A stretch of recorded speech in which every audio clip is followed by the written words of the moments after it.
What's going on, YouTube? This is Venomous Media back with another video. 1994 was honestly one of the best years of all time for film. There were so many classic and iconic films from that year. Also, if you were a kid at that time, you were treated to quite the collection of Saturday morning cartoons, which included many based on comic books.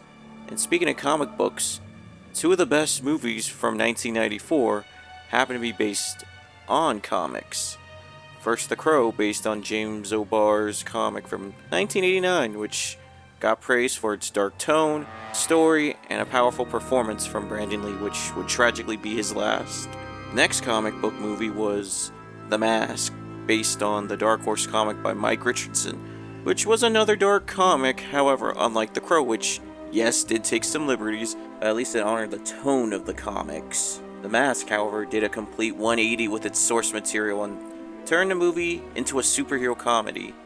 It's also noted for being the movie that launched Jim Carrey into stardom, along with Ace Ventura and Dumb and Dumber, both of which he did that same year with The Mask. It's also noted for being Cameron Diaz's acting debut and the start of a long and successful career for her.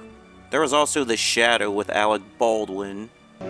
Who knows what evil lurks in the hearts of men? The Shadow knows. And while The Shadow technically started off as a radio program and then a pulp magazine, there have been tons of comics starring him over the years, so we'll count this. While it wasn't the hit The Mask or The Crow was, it gained a following over the years. And not a comic book movie, but there was also Blank Man, which I enjoyed watching as a kid, so I'll give it a shout out. So yeah, that was it. All the comic and superhero movies from that year. So if that's it, why am I even making this video? Well, because there's one more comic book movie from 1994, and it technically did not get an official release, and Stan Lee himself said it was never meant to be seen, and it's actually the subject of today's video. I'm talking about the Roger Corman Fantastic Four movie. Now before I get started, I want to give a brief history of the Fantastic Four. They were created in 1961 by Jack Kirby and Stan Lee. The Fantastic Four consisted of Reed Richards, a renowned scientist, his lover Sue Storm, her younger brother Johnny, and Reed's college buddy, Ben Grimm, a football star and later military pilot. One day, all four of them go into space and are hit with cosmic rays and go through transformations.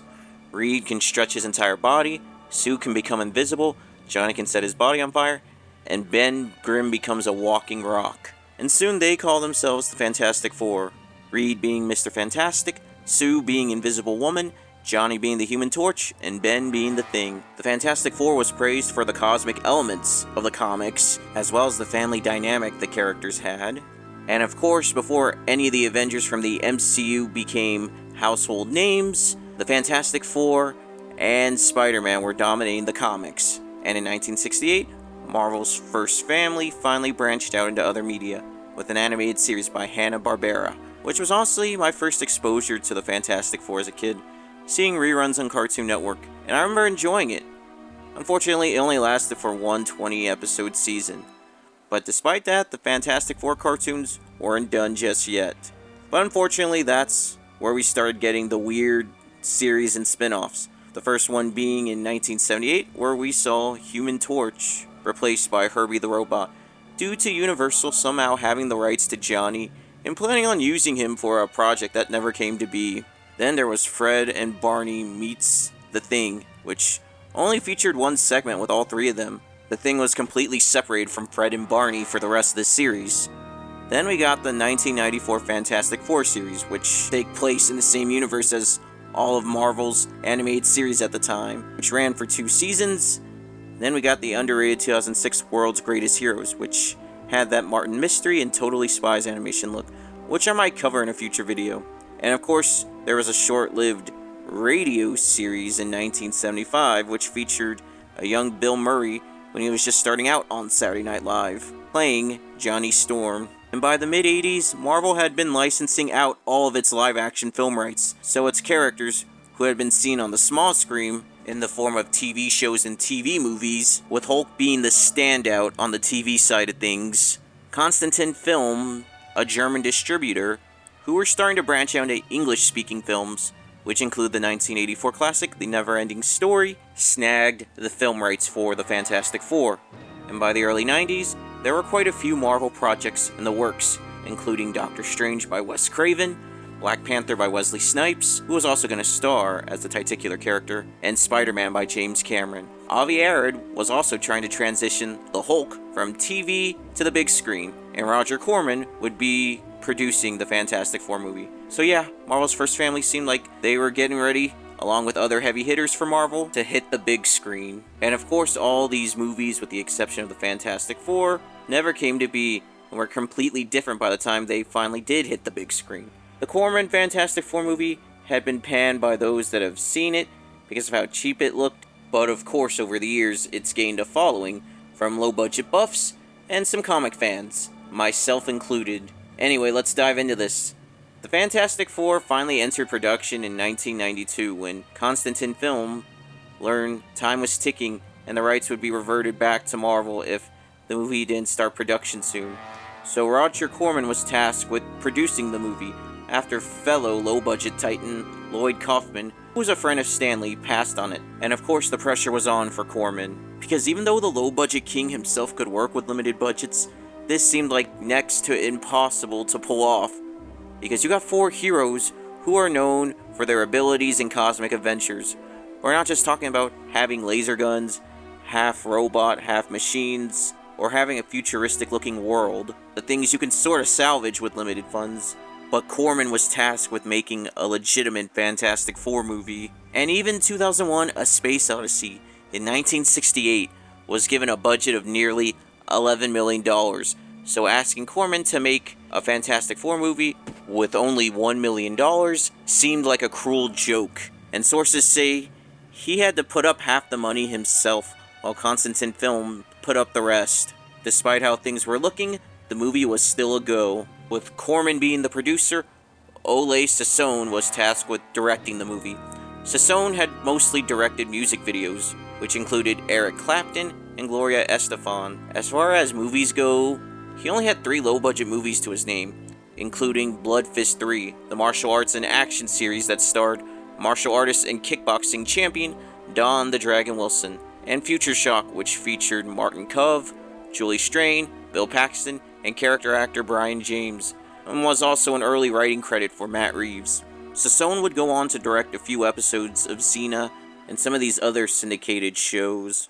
And there were 2 writers for first, Craig Nevius, who, like Ole Sassone, didn't have much as far as a film resume goes, only having 2 credits, both being romantic comedies, one being Happily Together, which starred Patrick Dempsey and Helen Slater.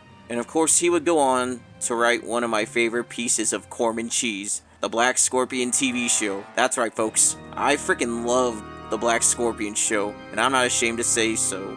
And finally, Kevin Rock, who, like the 2 former, didn't have much experience either, having worked on lower budget and less successful sequels to movies, such as Warlock the Armageddon, which starred the late Julian Sands. Now that the Fantastic Four had its producer, director, and 2 writers, the search was on for the cast, which according to the 2015 documentary Doomed, the untold story of Roger Corman's Fantastic Four, which much of the info in the video is coming from, by the way, had thousands of actors send headshots, including some notable actors, which I will get to very soon. Playing the role of Reed Richards was Alex Hyde White, who had been scoring bit parts here and there on TV, and even managed to score some credited roles in Indiana Jones and The Last Crusade, and Pretty Woman. Playing Sue Storm was Rebecca Stabb, who was known for her role on the soap opera The Guiding Light, while securing several guest appearances on TV shows. She beat out Renee O'Connor, Melora Waters,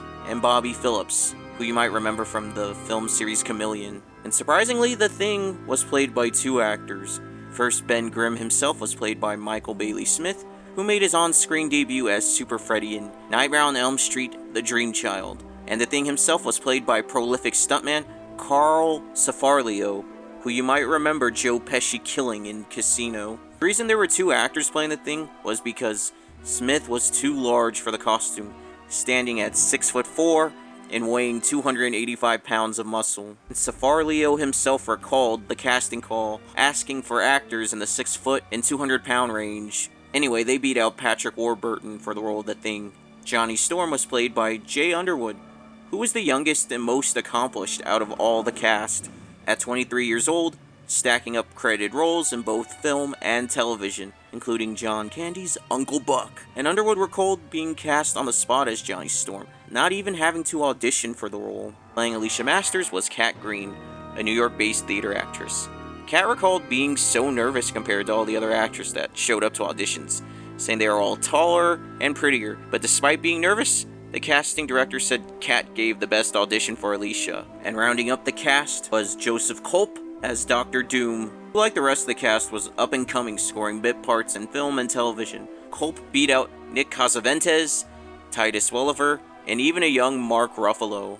Now that we have the cast and crew, I will get into the premise.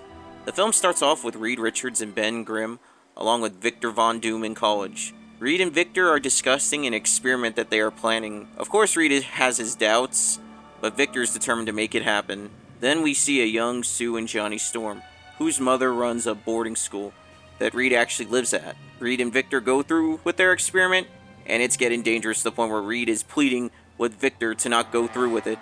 But he continues, and is nearly killed in the process, until Ben saves him, but the damage is done to Victor. Then the movie fast forwards 10 years later. Both Reed and Ben are planning a trip to space, with Johnny and Sue Storm accompanying them. And before the mission begins, Ben meets a young blind woman named Alicia Masters, who later gets kidnapped by a group of rejects, led by a leprechaun-like criminal called the Jeweler, who also steals a diamond that Reed and Ben were using that would have protected them in space, and replaces the real diamond with a fake one. Once in space, they are hit with a cosmic ray, and their shuttle crashes back down to Earth. All four of them manage to survive. However, their bodies all go through transformations, Reed being able to stretch his entire body, Sue being able to make herself invisible, Johnny can make fire, and Ben has become a human-sized rock, which Reed theorizes that they were all exposed to radiation from the cosmic rays, and thus transformed. Now they have to figure out how to control their new abilities,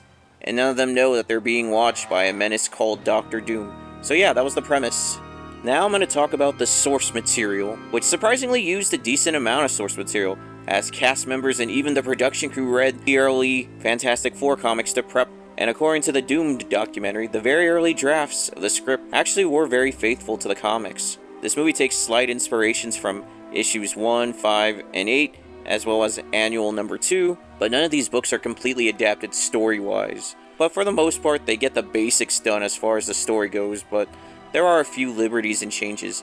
Like noticeably missing from the movie is the Mole Man, the Fantastic Four's first ever villain, which he was featured in the script, and there's even concept art of him. However, he had to be omitted from the film due to issues with the rights, and instead was replaced with an original villain called the Jeweler. The movie does feature Johnny and Sue's mother, but she's called May instead of Mary, and Mary Storm has only made 3 comic book appearances to date, though her role was slightly expanded here.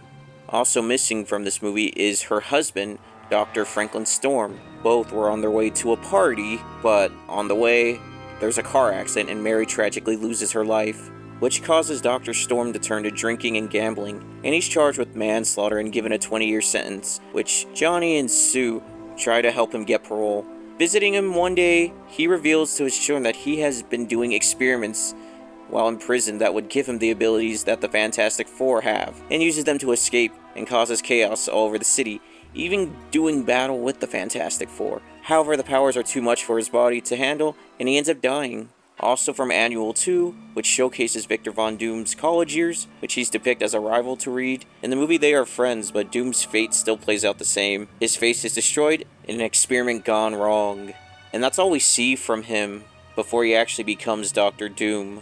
We never actually see his journey like in the comics where he goes to Tibet and gets his mask, nor his origin story or even home of Latveria are even mentioned, which I guess is fine. Maybe they could have saved that for a sequel. And the Fantastic Four's first encounter with Dr. Doom was in issue 5, where Sue is kidnapped and her teammates are sent to the past, but manage to rescue her and defeat Doom. Which again, I do understand why this wasn't an exact adaptation, as they were already working with a limited budget.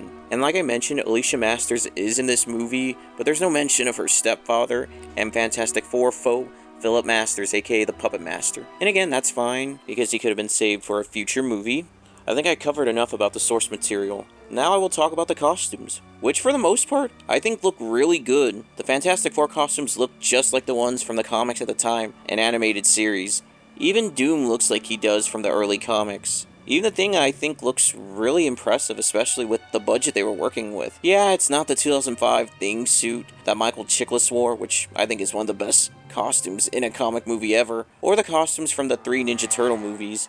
But still, again, for the budget, I think it looked good. Now I'll talk about the action, which is honestly one of my biggest complaints with the movie. Unfortunately, I feel this movie was lacking any action, which is understandable because honestly, they didn't have the budgets to really do any of them justice with their powers. The most action we got was the Fantastic Four fighting Doom's cronies and Doom's goons, taking out all of Jeweler's men. Although I do feel some of the effects with their powers looked fine, like Reed stretching, Sue going invisible, and Johnny's fire powers on a small scale looked fine, but with his whole body on fire, it looks super fake. So does the fire burning in Doom's Empire. Another problem with the movie, like some of the other comic movies in my retrospects, unfortunately this wasn't a blockbuster experience compared to other movies I mentioned like The Mask, The Crow, The Shadow, or even Blank Man, which all came out that year, which I do understand. It was the cast and crew versus the world as far as this production goes, with almost impossible odds. Also, while many fans agree that this version of Doctor Doom is probably the best live-action Doom we've had, and even praise Joseph Culp's performance, because he's clearly dedicated to the role, but unfortunately he's not given enough room to really shine. And compared to, say, Jack Nicholson's Joker, he just isn't as memorable since he feels more like a crime boss called Doom rather than Marvel's ultimate big bad, which all this is a result of the script. And of course the final battle between Doom and the Fantastic Four was a disappointment. I also feel the pace of the movie is very slow and takes a minute before anything truly starts. However, despite all the flaws, I still really enjoyed this movie. Is it perfect? No, but it's way better than its reputation. This is probably the most faithful adaptation we've gotten as far as the source material goes. Also, the Fantastic Four and Doom look straight out of the comics. Everybody looks spot on. Even Rebecca Stab was shocked on how much she resembled Sue from the classic comics. One of my favorite things about the movie is Ben Grimm's character. They managed to give him some decent development. He's shown to be conflicted with his look after transformation, just like the comics. I also feel all the characters really do a great job bringing these characters to life. They have great chemistry with each other and feel like a family. The movie was set to premiere in 1994 at the Mall of America. However, the cast and crew were given a cease and desist to stop any promotion of the movie, and would soon learn from Bernard Eichinger, who was running Constantine Film at the time, that the Fantastic Four would never get released. It was later revealed that Eichinger only greenlit this movie just to hold on to the rights of the Fantastic Four, in the hopes of actually making a big budget movie with them, and getting a director like Chris Columbus, who was a Fantastic Four comic fan, to helm the project one day. Despite not hitting theaters or getting an official home release, bootleg copies eventually surfaced that year, and years later would eventually end up on eBay. Alicia Masters actress Kat Green mentioned that's how she bought a copy when she learned it was online. In the Doom documentary, the cast and crew reflected on the movie and were proud of all the work they did despite all the odds, and just wish that it got an official release, but are glad there are fans of the movie. And it wouldn't be until 2005 where we saw Marvel's first family finally hit the big screen in a Fantastic Four reboot with a proper budget, and then again in 2007 with Rise of the Silver Surfer, which both movies I find very underrated, and I might cover them in future videos. And there was a third Fantastic Four movie planned, which would have featured the live-action debut of Black Panther, but it never came to be due to Rise of the Silver Surfer underperforming. And then we got yet another reboot in 2015, which many fans consider the worst Fantastic Four adaptation. And of course, we're getting yet another Fantastic Four reboot slated for next year, which is said to be a multiverse film. And we tragically did lose the King of Cult this year at the age of 96, so may he rest in peace. Anyway, that's all I wanted to say about the Roger Corman Fantastic Four movie. Did any of you watch it? If so, what'd you think of it? Did you like it? Did you hate it? If so, what'd you like about it? What'd you hate about it? And if you do have any suggestions for my next comic movie retrospect, please comment down below. Make sure you comment, like, and subscribe. This is Venomous Media signing off.